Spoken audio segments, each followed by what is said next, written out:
दूसरी शादी रचना को अब यह घुटन हो रही थी। उस रिपोर्ट को हाथ में लिए वो सदमे में पिछले आधे घंटे से खड़ी हुई थी। उसे यकीन नहीं हो रहा था कि उसके साथ इतना बड़ा धोखा हो रहा है। उसका पति मैंक उसके साथ इतना कुछ कर गया, उसे उसकी बिल्कुल उम्मीद नहीं थी। कहाँ तो वह दुनिया भर के ताने मयंक के प्यार में भुला देती थी, और कहाँ ये रिपोर्ट वो मयंक से बात करना चाहती थी, लेकिन वो तो अपने परिवार वालों के साथ अपनी छोटी बहन सावी के सगाई में गया हुआ था। उसे अकेला यहाँ छोड़कर, क्योंकि अभी थोड़ी देर पहले काफी हंगामा हुआ था। बार बार ही उसे वो दिन याद हो आया जब 5 साल पहले वो मयंक की दुल्हन बनकर इस घर में आई थी। दोनों की ही अरेंज कम लव मैरिज थी। लव मैरिज जब मजबूरी में अरेंज की जाती है, तब जाहिर सी बात है कि ससुराल वालों के दिल में बहू को जगह बनाने में वैसे भी बहुत देर लगती है। शादी कर रचना जब ससुराल आई तो ससुराल में सास मालिनी जी, नंद सावी, देवर सुदेश और पति मयंक ही था। घर में सास मालिनी जी का रुतबा था। मजाल है उनके सामने दोनों बेटे कुछ कह जाएं, पर रचना ने अपनी तरफ से कहीं कोई कमी नहीं छोड़ी। अपनी तरफ से उन्हें हमेशा ससुराल वालों को खुश करने की कोशिश की, लेकिन ससुराल वालों को कभी खुशी न था, न वो लोग हुए। और इस आग में घी का काम रचना की माँ न बनाने से पूरी तरह से किया। शादी के 2-3 साल तक तो मैं खुद ही बच्चा नहीं चाहता था, लेकिन 1 साल पूरा होते होते तो मालिनी जी ने बच्चे की रट लगा दी। उसका बच्चे के लिए इतना मन देखकर आखिर मैं फैमिली प्लान करने को तैयार हुआ, क्योंकि काफ़ी कोशिश के बावजूद भी रचना कंसीव न कर पाई। इन्हीं कोशिशों में 2 साल और निकल गए। साथ ही साथ मालिनी जी के ताने भी तेज होते गए, पर डॉक्टर के कहने पर दोनों ने अपना पूरा मेडिकल चेकअप करवाया। पहले तो मयंक तैयार ही नहीं हुआ और न ही मालिनी जी उसके लिए तैयार थी। उनके अनुसार तो कमी रचना में ही थी। बड़ी मुश्किल से मयंक को राजी हुआ था, लेकिन जब रिपोर्ट आया तो पता चला कमी रचना में ही थी। हालांकि रचना ने रिपोर्ट नहीं देखी थी, उसने तो बस मयंक की बातों पर विश्वास किया था। बस तब से मालिनी जी ने मयंक की दूसरी शादी की बात शुरू कर दी। हालांकि मयंक कभी भी उसके लिए तैयार नहीं हुआ। उसने बच्चा गोद लेने के लिए भी कहा, लेकिन मालिनी जी तैयार नहीं हुई। अब तो देवर सुदेश की भी शादी हो चुकी थी और देवरानी नेहा ने 2 महीने बाद ही खुशखबरी सुना दी। बस फिर क्या था, तानों का वार और तेज होता गया। एक दिन ऐसा नहीं जाता कि जब मालिनी जी ने उसके दिल के टुकड़े टुकड़े न कर देती, लेकिन हर बार मयंक उसके साथ खड़ा हो जाता। बस यही उसके लिए सुकून के पल होते थे। कुछ ही दिनों बाद मालिनी जी ने रचना का कमरा ऊपर वाले फ्लोर पर कर दिया, साथ ही एक छोटी रसोई भी बनवा दी, ये कहकर कि वो रचना का साया नेहा पर नहीं पड़ने देगी। आज देवरानी का बेटा भी 1 साल का हो चुका है, लेकिन मजाल है कि मालिनी जी ने आज तक उस बच्चे को रचना को हाथ तक लगाने दिया हो। आज सावी की सगाई थी, खास नंद की सगाई थी, लेकिन ये बात उसे पड़ोसी से पता चली।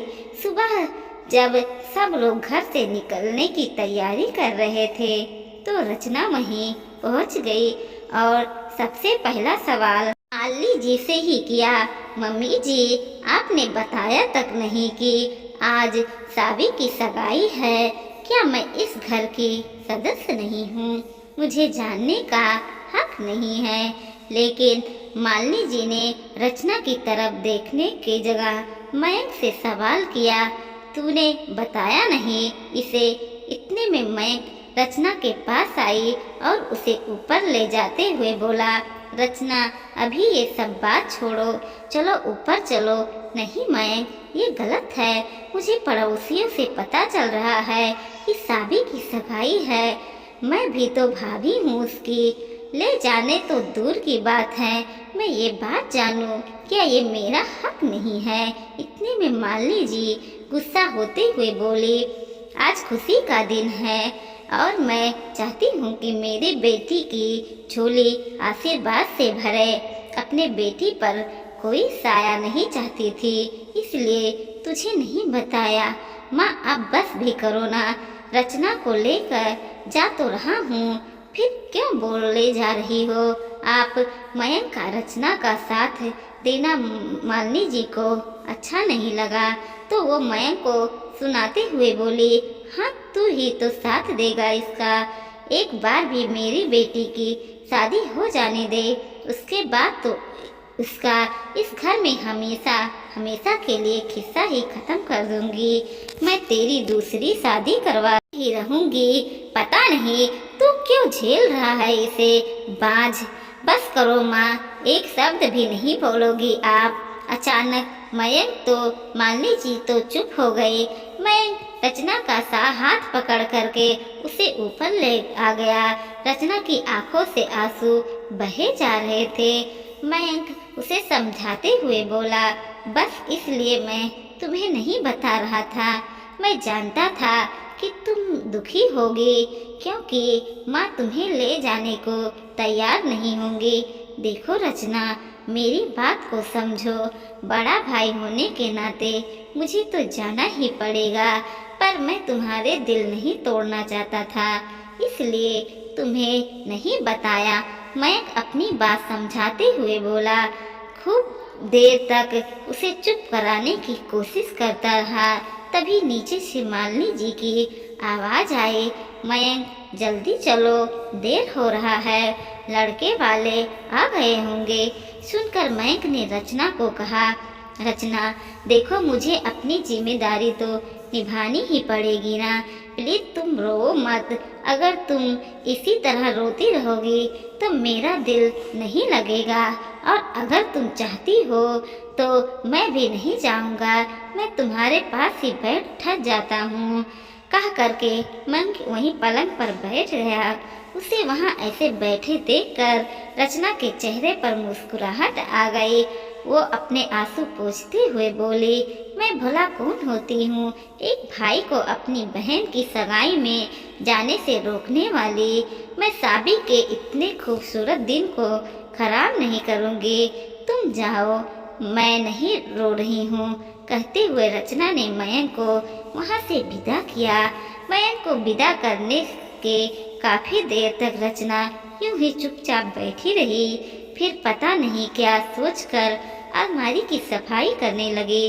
उसी अलमारी की सफाई जिसे मयंक कभी हाथ तक नहीं लगाने देता था।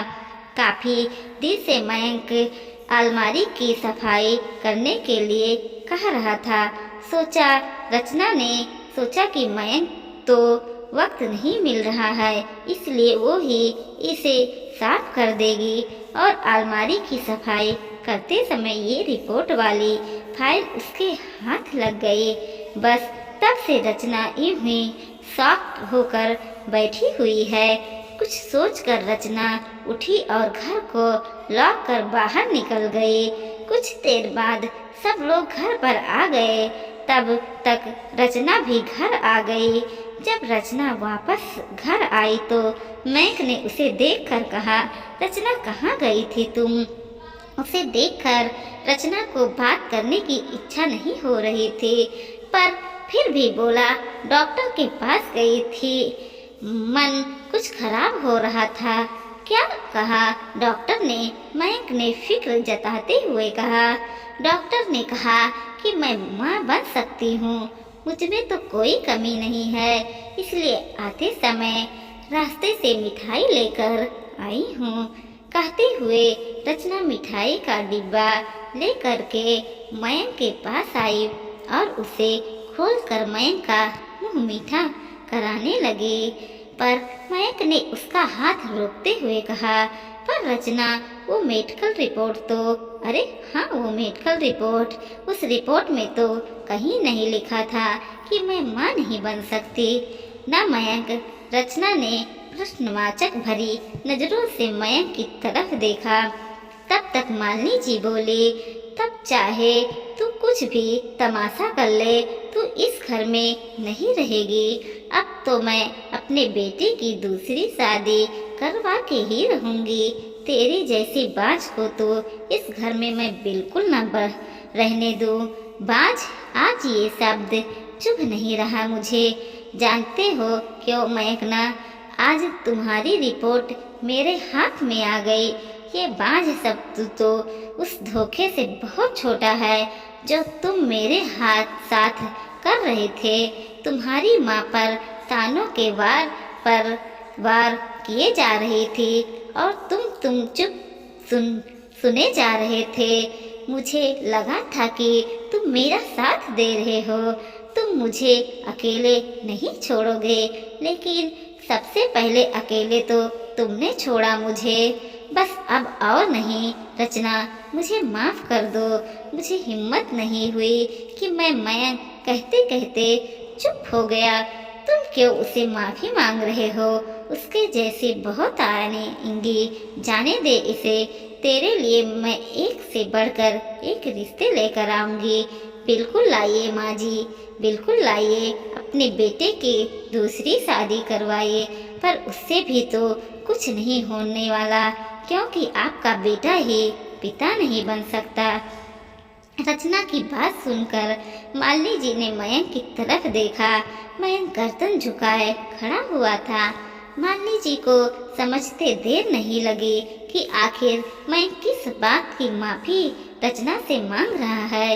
ये देखकर वह अपनी बात पलटते हुए बोली, बहू ठीक है, मयंक से गलती हो गई। अब तुम क्यों बात पकड़ कर बैठी हुई हो? बच्चे नहीं हो सकते तो क्या हुआ, गोद ले सकते हैं। अरे वाह माँ जी, बहुत जल्दी बात पलटना तो कोई आपसे सीखे।